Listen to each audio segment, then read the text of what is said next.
আজ আমি আপনাদের সকলের প্রিয় একজন বাঙালি অভিনেত্রীর কথা পাঠ করে শোনাব। তিনি হলেন স্বনামধন্যা অভিনেত্রী সুপ্রিয়া দেবী। আজ তার ৯১তম জন্মদিন। তাকে ৯১তম জন্মদিনে শ্রদ্ধাঞ্জলি জানাই। তাহলে শুরু করি আমার আজকের পাঠ তাকে নিয়ে। বাংলা চলচ্চিত্রের দিকপাল এক অভিনেত্রী সুপ্রিয়া দেবী। মহানায়ক উত্তম কুমার যখন নক্ষত্রের মতো চলচ্চিত্র জগতে উজ্জ্বল, তখন তাকে ঘিরে যে নায়িকা বলয়, তার প্রথম দুই নাম অবশ্যই সুচিত্রা সেন এবং সুপ্রিয়া দেবী। পাশাপাশি আসবে মাধবী মুখোপাধ্যায় এবং সাবিত্রী চট্টোপাধ্যায়েরও নাম। তবে শুধু নায়ক হিসেবে পর্দায় নয়, ব্যক্তি উত্তমকেও যিনি কাছ থেকে পেয়েছিলেন তিনি সুপ্রিয়া দেবী। ব্রহ্মদেশ তথা বর্তমান মায়ানমারের সুন্দর দুর্গম এলাকা কাচিন প্রদেশ, সেখানের রাজধানী মিয়েতকিনা শহরে ১৯৩৫ সালের ৮ই জানুয়ারি জন্ম নেন এক ব্রাহ্মণ কন্যা। আসল নাম কৃষ্ণা এবং ডাক নাম বেনু।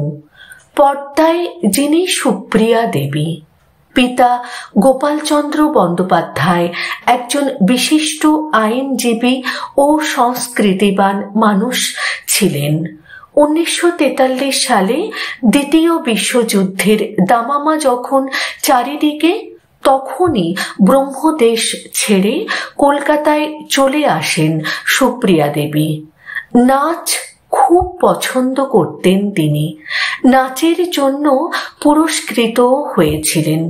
কলকাতায় আসার পর গুরু মুরুথাপান এবং পরবর্তীতে গুরু প্রহ্লাদ দাসের কাছে নাচের প্রশিক্ষণ গ্রহণ করেছিলেন তিনি।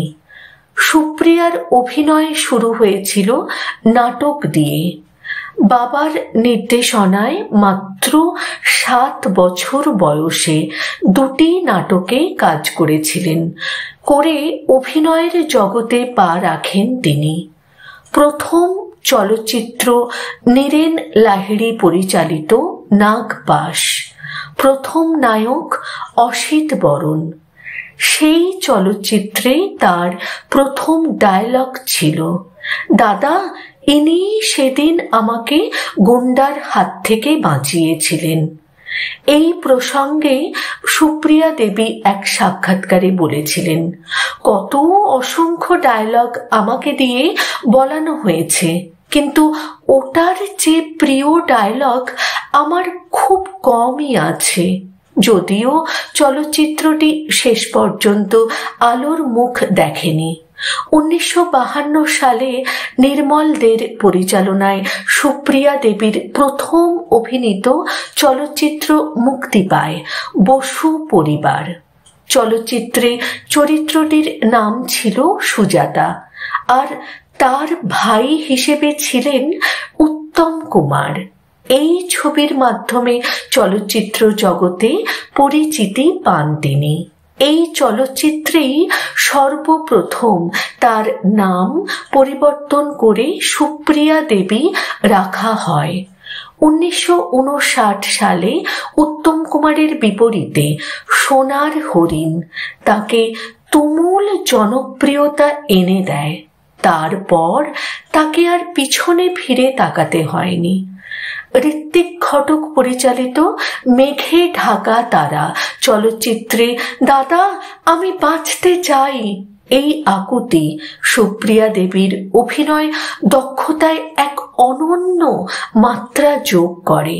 এছাড়া তিনি সোনার হরিণ, শুনো বড় নারী, উত্তরায়ণ, সূর্যশিখা, সবরমতী, মন নিয়ে, শেষ ঠিকানা, দেবদাস, কাল তুমি আলেয়া সহ অসংখ্য চলচ্চিত্রে সাফল্যের সঙ্গে অভিনয় করেন। আপকি পরছাইয়া, দূর গগন কি ছাও মে, বেগানা, লাল পাথর নামে হিন্দি চলচ্চিত্রেও অভিনয় করেছিলেন তিনি। 1954 সালে সুপ্রিয়া দেবী বিশ্বনাথ চৌধুরীকে বিয়ে করেন এবং পরবর্তীতে তাদের একমাত্র কন্যা সোমা জন্মগ্রহণ করে, কিন্তু এই দাম্পত্য জীবন বেশি দিন টেকেনি। দীর্ঘ 17 বছর তিনি এবং উত্তম কুমার একসাথে বসবাস করেছিলেন। উত্তম কুমারের মৃত্যুর আগে পর্যন্ত তার পাশে ছিলেন সুপ্রিয়া দেবী। 2018 সালের 26শে জানুয়ারি ভারতের প্রজাতন্ত্র দিবসের ভোরে নিজ বাসভবনে মারা যান বাংলা চলচ্চিত্রের অত্যন্ত বর্ণময় এক চরিত্র সুপ্রিয়া দেবী। সুপ্রিয়া দেবী অর্ধ শতক ধরে অভিনয় জীবনে যেসব চলচ্চিত্রে অভিনয় করেছেন তার মধ্যে অন্যতম হল দা নেমশেক, আসিমার দাদি, একটি নদীর নাম, শেষ ঠিকানা, শ্রীরাধার দাদি, হানিমুন, ইমন কল্যাণ, কলঙ্কিনী কঙ্কবতী, মন নিয়ে, দেবদাস চন্দ্রমুখী, দুই পুরুষ, বিমলা, সন্ধ্যারাগ, সন্ন্যাসী রাজা, যদি জানতেম, সুজাতা, বাগবন্দি খেলা, বন পলাশীর পদাবলী, চিরদিনের চৌরঙ্গী, কবরী গুহ, 3 অধ্যায়, কাল তুমি আলেয়া, ডাক্তার লাবণ্য সরকার, শুধু একটি বছর, আপকি পরছাইয়া, আশা, দূর গগন কি ছাও মে, মীরা, লাল পাথর, বেগানা, সূর্যশিখা, কোমল গান্ধার, মধ্যরাতের তারা,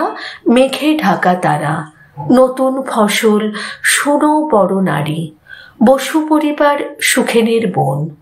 দক্ষ অভিনয়, অনবদ্য কৌশল এবং তার মুন্সিয়ানার জন্য অসংখ্য পদক আর সম্মানে ভূষিত হয়েছেন তিনি। 2011 সালে বঙ্গভূষণ পুরস্কার অর্জন করেন, যা পশ্চিমবঙ্গের সর্বোচ্চ অসামরিক উপাধি।